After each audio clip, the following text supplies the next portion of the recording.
창세기 31장 이제 야곱이 드디어 외삼촌네 집에 떠날 준비가 거의 완료돼 갑니다. 그러면서 오늘 31장을 읽다 보면 외삼촌네 집 하란 혹은 성경이 밧단 아람이라고 기록하고 있는 그곳에서의 20년 생활이 이제 야곱이 하는 얘기를 통해서 우리에게 자세히 드러나기 시작합니다. 야곱이 떠날 때가 되었다는 것을 30장부터 감지하기 시작했는데 31장에 가보면 더 확실히 드러나기 시작해요. 야곱이 외삼촌이 붙잡음으로 인해서 품삯을 정하잖아요. 그래서 야곱이 전박이 가축들 내 것 되게 해주세요, 이런 계약을 가지고 다시 외삼촌네 집에서 일하기를 지속하기로 했습니다. 그런데 31장에 보면 야곱이 라반의 아들들이 하는 말이 들려오기 시작했어요. 야곱이 우리 아버지의 소유를 다 빼앗고 우리 아버지의 소유로 말미암아 이 모든 재물을 모았다. 야곱이 자기 품삯으로 삼기로 한 눈에 확 띄는 전박의 가축들이 늘어나는 게 눈에 보이기 시작한 거예요. 이걸 가지고 라반의 상속자들이죠, 라반의 아들들이 저 야곱 우리 아버지 때문에 부자 되고 있다, 이런 얘기들이 들려오기 시작한 거예요. 그래서 야곱은 자기 외삼촌 라반의 안색을 살필 수밖에 없었고 얼굴빛에서 이미 이 외삼촌의 감정이 다 드러나기 시작했다. 여러분, 사실은 나는 아무렇지도 않은데요, 말로 괜찮다고 하지만 사실 사람 얼굴에요, 상대방을 향한 감정이 다 드러나게 돼 있습니다. 야곱이요, 그것을 감지했어요. 외삼촌이 나를 보는 시선, 나에 대해서 들려오는 말들이 예전과 다르구나. 그리고 드디어 때가 되었는지 이런 상황 속에서 여호와께서 야곱에게 말씀하셨어요. 돌아가라, 내가 너와 함께 있을 거야. 좋다, 이제 돌아가자, 이렇게 생각할 것 같지만 생각해 보세요. 20년 동안 여기 뿌리 내렸고 외삼촌 벗어나는 거예요. 어려워요. 이미 어제 30장에서 벗어나고 싶었지만 안 놔줍니다. 그런데 하나님이 이제 돌아가라고 얘기하고 있어요. 이제 돌아가야 되니까 자기 아내들에게 이 돌아가자는 얘기를 꺼내야 될 거 아니에요? 그 얘기를 꺼내면서 야곱의 지난 20년이 다 나와요. 야곱이 사람을 보내어 라헬과 레아를 자기 양떼가 있는 들로 불렀습니다.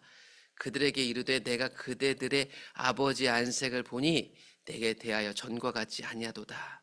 그러할지라도 내 아버지 하나님은 나와 함께 계셨느니라. 여기 모여 이 들로 부른 이유가 있습니다. 이 들에 외삼촌, 그 다음에 레아와 라헬의 아버지하고 계약한 이 자기 품삯들이 보일 거 아니에요. 전박이 짐승들, 색깔 다른 짐승들, 그 가축들이 보는 데서 지금 얘기하는 거예요. 이렇게 많아졌고 그건 하나님이 함께 하신 증거고, 그런데 아버지, 그들의 아버지요, 자신의 장인의 안색이 달라졌다. 그러면서 그동안의 일을 들려주죠. 아마 아내들도 잘 알았을 거예요.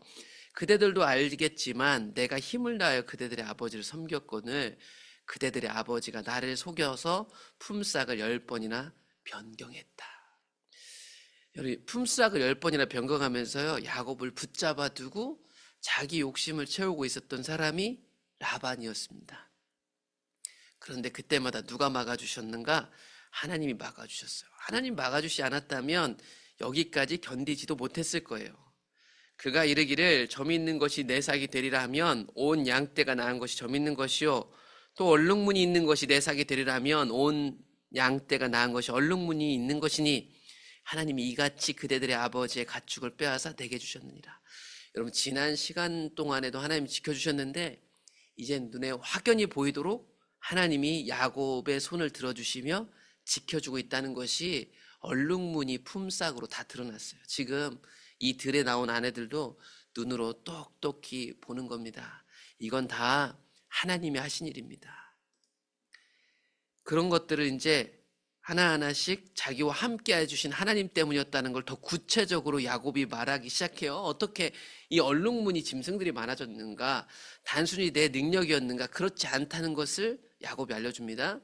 그 양떼가 새끼 뵐 때 내가 꿈에 눈을 들어보니 양떼를 탄 순양, 그러니까 양떼가 교미하는 장면이, 이게 탔다는 얘기가 교미하는 장면들이 나오면서 결국 그 자기에게 몫이 되기로 한 그런 얼룩덜룩한 거, 얼룩무늬 있는 거, 점이 있는 거, 이런 것들이 다 새끼를 베더라. 꿈에 하나님의 사자가 말씀해 주셨다. 야곱아 하기로 내가 예 하고 대답했더니 내 눈을 들어서 봐라. 양떼를 단 교미하고 있는 것들 다 보면 얼룩무늬 있는 거 점박이들이다. 라반이 너한테 어떻게 했는지 내가 다 보고 이렇게 해주고 있는 거다.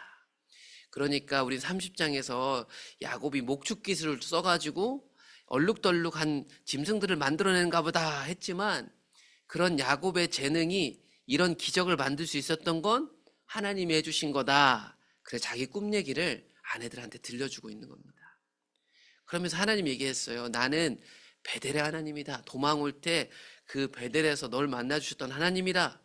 내가 거기서 기둥에 기름을 붓고 거기서 내게 소원하였으니, 약속하였으니 지금 일어나 이곳을 떠나서 이제 돌아가면 된다. 그래서 이제 돌아갈 준비를 하는 겁니다. 그런데 이 얘기를 들은 아내들은 이제 선택을 해야 돼요. 아버지 라반을 선택할 것인가, 아니면 이제 여기 이 여자들에겐 고향 친척 아버지 집이 이 라반과 함께하는 이곳인데 거기를 떠날 것인가. 믿음의 갈등이 놓여져 있는 겁니다. 둘 중에 한 명을 선택해야 되거든요. 그런데 이 두 아내가 누구를 선택했을까요? 야곱을 선택했습니다. 그에게 이렇게 얘기를 하죠. 우리가 우리 아버지 집에서 무슨 분깃이나 유산이 있으리요. 아버지가 우리를 팔고 우리의 돈을 다 먹어버렸으니 아버지가 우리를 외국인처럼 여기는 것이 아닌가. 여기 여러분, 이 외국인이란 말이 다른 말로 하면 나그네처럼 여기는 거 아닌가. 창세기에서 나그네를 함부로 대하는 소돔과 고모라 사람들 봤죠. 한 사람을 일관되게 볼 수 있는 게 아니라 사안별로 봐야 되는데요. 이 라반이요, 아무튼 이 순간까지는요, 한 20년은 야곱을 자신의 욕심을 위한 도구로 씁니다. 저 나그네 품삯 바꾸면서요, 말 못해요. 그 사람들 그거 뺏은 거예요. 뺏기 위해서 누구도 이용해 먹었어요? 딸들도 다 이용해 먹은 거예요. 그래서 이들이 야곱을 선택하죠. 하나님이 우리 아버지에게서 빼앗아 가신 재물은 우리께 맞다. 이제 그러니 하나님이 당신에게 돌아가라고 한 일에 우리도 함께 하겠습니다 라고 야곱을 선택하는 거예요.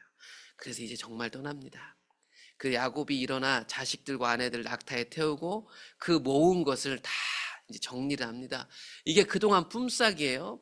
바다나라분 곧 하란에서 얻은 모든 것, 이제 10번이나 속으면서도 하나님이 빼앗아 주신 모든 것을 가지고 이제 아버지 이삭에게로 돌아가려고 합니다.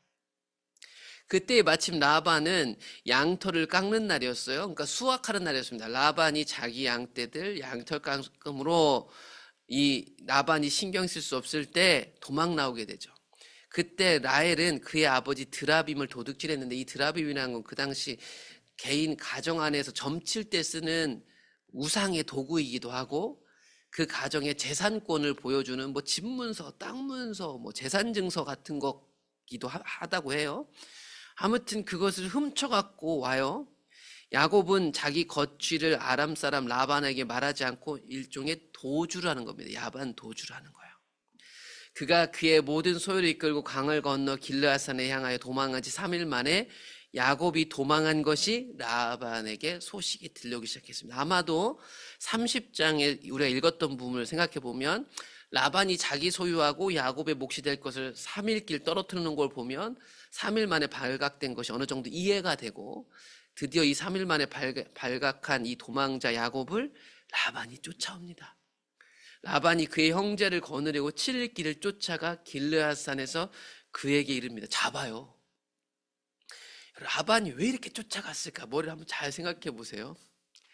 자신의 모든 것, 자신의 욕심, 내 돈 벌어주는 기계, 어떻게 보면 내 소유, 이게 야곱 거라고 말은 했지만 사실 자기 건 거죠. 그 도망간 사람이 도둑 쫓듯이 쫓아가고 있어요.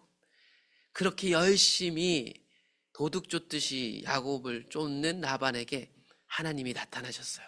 그 밤에 다 잡았는데 그 밤에 하나님이 아람 사람 라반에게 꿈에 나타나셔서 얘기하죠. 너는 조심해서 야곱에게 선악간에 말하지 말라. 이게 무슨 말일까요? 좀 풀어보면, 라반 네가 갖고 있는 기준을 가지고 야곱한테 넌 도망자다, 도둑이다, 잘했다, 못했다 하지 말라고 얘기하고 있습니다. 여러분, 사람들은요 다 자기 안에 선악간에 판단력이 있습니다. 왜냐하면 선악을 알게 하는 나무 열매를 먹은 첫사람 아담의 후예니까. 똑같은 사안을 보고요 자기가 어떤 입장에 따라서요 옳고 그름이 나와요.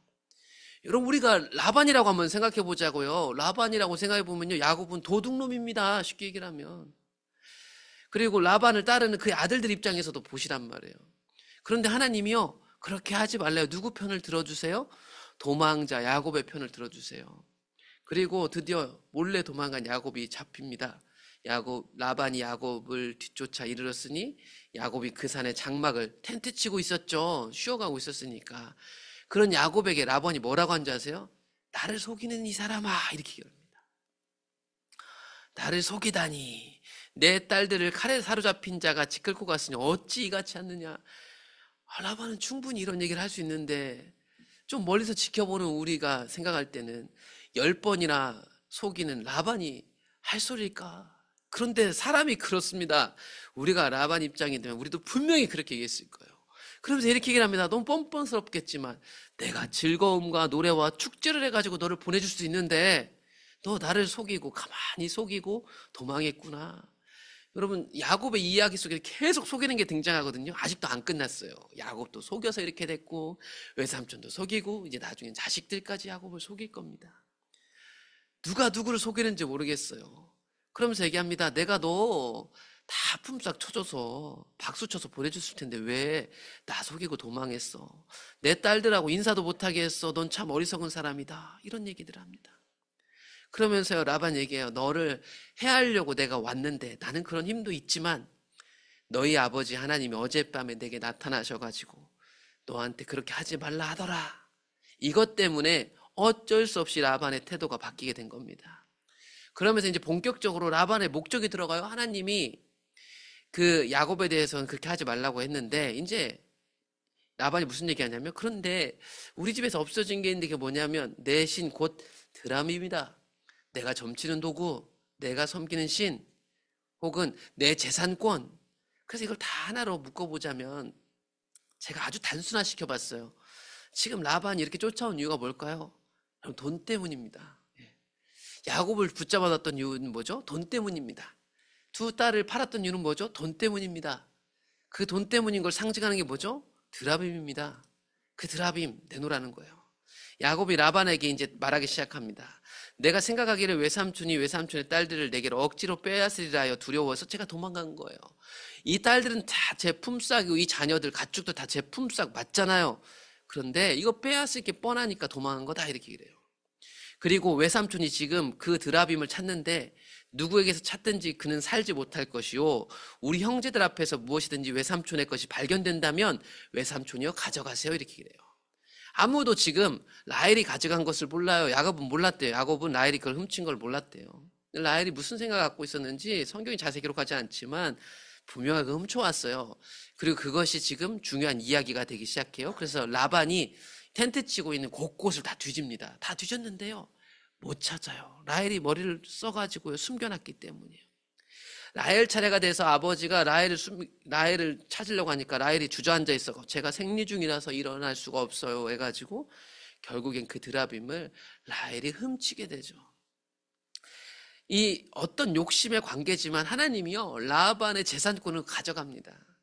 하나님이요 라반의 돈에 대한 관심을 빼앗기게 만들어 놓습니다. 뭐 돈이 없어진 건 아니지만 그가 그토록 애지중지하는 드라빔을 빼앗기도록 내버려 두셨다. 이게 그동안 라반의 20년 묵은 갈등을 만드는 원흉이기도 하잖아요. 20년 묵은 갈등을 이제 드디어 야곱이 외삼촌에게 말합니다. 내 허물이 어디 있습니까? 무슨 죄가 있기에 저를 도망자처럼 추격하시나요? 내가 도둑입니까? 드라빔을 찾으셨나요? 야곱이 얘기를 하기 시작해요. 우리 앞에서도 읽었지만 이 이야기를 직접 외삼촌에게 합니다. 내가 20년을 당신과 함께 했습니다. 당신들 가축들이 어떻게 됐는지 잘 생각해 보세요. 낙태한 적이 없고 외삼촌의 양떼와 순양을 위해서 내가 먹지도 않으면서 섬겼습니다. 얼마나 신실했는지를 얘기하는 거예요.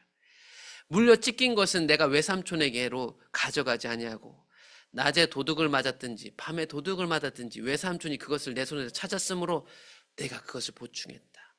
여러분, 목축이란 게 참 어렵잖아요. 짐승이 와서 죽이기도 하고 도둑이 와서 훔쳐가기도 한대요.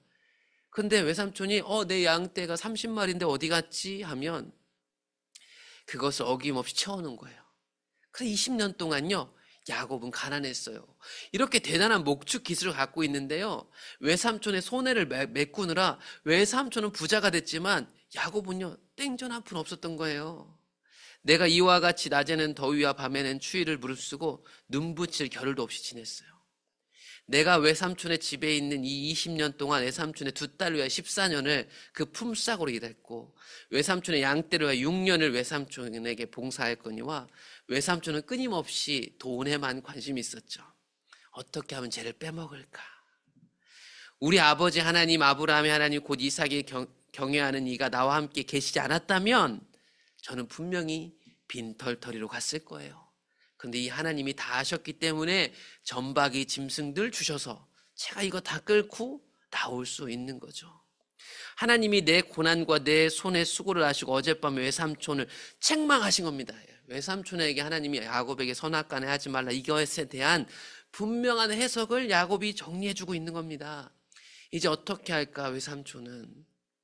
외삼촌이 모든 얘기를 듣고 여기에 용서와 화해가 일어나기 시작합니다. 라반이 야곱에게 대답하여 이르되 딸들은 내 딸, 자식들은 내 자식, 양떼는 내 양떼요, 내가 보는 것은 다 내 것이다. 내가 오늘 내 딸들과 그들이 낳은 자식들에게 무엇을 하겠느냐? 네가 소유한 그거 내 것이기도 한데 내가 그들에게 어떻게 할 수 있겠느냐, 이렇게 얘기를 해요. 그래서 나와 내가 언약을 맺자, 우리 화해하자, 이렇게 해서 약속을 맺습니다. 그래서 야곱이 돌을 가져다가 기둥을 세우고 그 형제들, 라반의 아들들도 다 있었겠죠. 그들에게 돌을 모으고 거기서 약속을 해요. 증거물을 만들고, 라반은 그것을 여갈 사두다라고 불렀고 야곱은 그것을 갈렛이라고 불렀습니다. 그러니까 같은 것을 두고 얘기하는 거예요. 라반의 말에 오늘 이 무더기가 너와 나 사이에 증거가 된다 하였으므로 그 이름을 갈렛이라 불렀으며 또 미스바라고도 불렀다. 같은 얘기겠죠. 결국 이런 걸 쌓으면서 한 얘기가 뭐냐면, 그의 말에 우리가 서로 떠나 있을 때 이제 헤어지지만 여호와께서 너와 나를 보살펴 주시기를 원한다라고 하면서 서로 노래하고 약속하며 만찬을 가지고 약속을 합니다. 만일 네가 내 딸을 박대하거나 내 딸들 외에 다른 아내들 맞이하면 우리와 함께할 사람은 없어도 보라, 하나님이 나와 너 사이에 증인이 되시느니라 하였더라. 하나님을 증인 삼아 라반과 야곱의 20년 묵은 상처가 치유되는 시간입니다.